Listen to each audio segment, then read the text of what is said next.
Welcome to சிருஷ்டி forms. S, நம்ம தோட்டத்தில் வந்து செடிகளுக்குனே வந்து கண்ணாடி வீடு அமைச்சிருக்கோம். இதை வந்து பாலி ஹவுஸ் இல்லை க்ரீன் ஹவுஸ்ன்னு சொல்லுவாங்க. இந்த செட்டப் வந்து நம்ம பண்ணையில் கொண்டு வரதுக்கான ரீசன் வந்து இப்போ தொடர்ந்து இருக்கிற கிளைமேட்டிக் சேஞ்சஸ்னால. நம்மளுக்கே தெரியும், இப்போ தொடர்ந்து வந்து கிளைமேட்டில் வந்து நல்ல மழை பெஞ்சதுன்னா பெருமழையாக தான் பெய்யுது. அதே மாதிரி வெயில்னாலும் பயங்கரமாக அடிக்குது. ஸோ வந்து டிராஸ்டிக் சேஞ்சஸ் இருக்குது.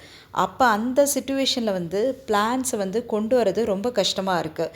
இப்போ வந்து முன்ன மாதிரிலாம் நம்ம வந்து விவசாயம் பண்ண முடியல. ஒரு விதை போட்டால் முளைக்கும் அப்படின்னு விட்டுருந்தால் வந்து ஒரு பெருமழை வந்தால் அது ஃபுல்லாகவே வந்து அடித்து தாக்கிடுது. அதே மாதிரி கடும் வெயில் நேரத்தில் வந்து விதைகள் இட்டோன்னா வந்து முளைக்காமையே நிறையா போயிடுது. அதே மாதிரி வாட்டரும் நம்மளுக்கு வந்து ரொம்ப வந்து டஃப்பாக தான் இருக்குது. ஸோ மெயின்லி வந்து நியூவாக நம்ம வந்து அடாப்ட் பண்ணும் போது மோஸ்ட்லி வந்து டிரான்ஸ்பிளான்டேஷன் மெத்தடை வந்து பண்ணுறது தான் வந்து இந்த கிளைமேட்டிக் சிச்சுவேஷன்ஸ்க்கு உகந்ததாக இருக்குது.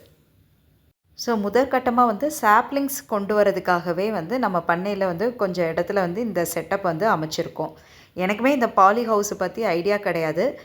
வெளியில் இருக்க டெம்பரேச்சர் அஃபெக்ட் இல்லாமல் ஒரு கண்ட்ரோல் என்வரான்மெண்ட்டில் வந்தால் வந்து நல்ல ஒரு க்ரோத் இருக்கும், சீராகவும் வரும்னு சொல்லியிருக்காங்க.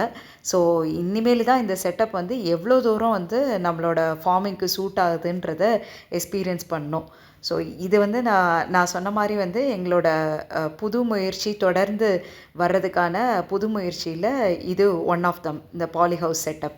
இந்த புது முயற்சி வந்து தொடர்ந்து நம்மளோட விவசாய பயணத்துக்கு கை கொடுக்குமான்றதை பொறுத்துன்னு தான் பார்க்கணும். கண்டிப்பாக வந்து எங்களோட எக்ஸ்பீரியன்ஸ் வந்து இந்த பாலி ஹவுஸ் செட்டப்பில் வந்து எப்படி மூவ் ஆகுது தொடர்ந்து அப்படின்றத நம்ம சேனலில் வந்து ஷேர் பண்ணுறேன். தேங்க்யூ.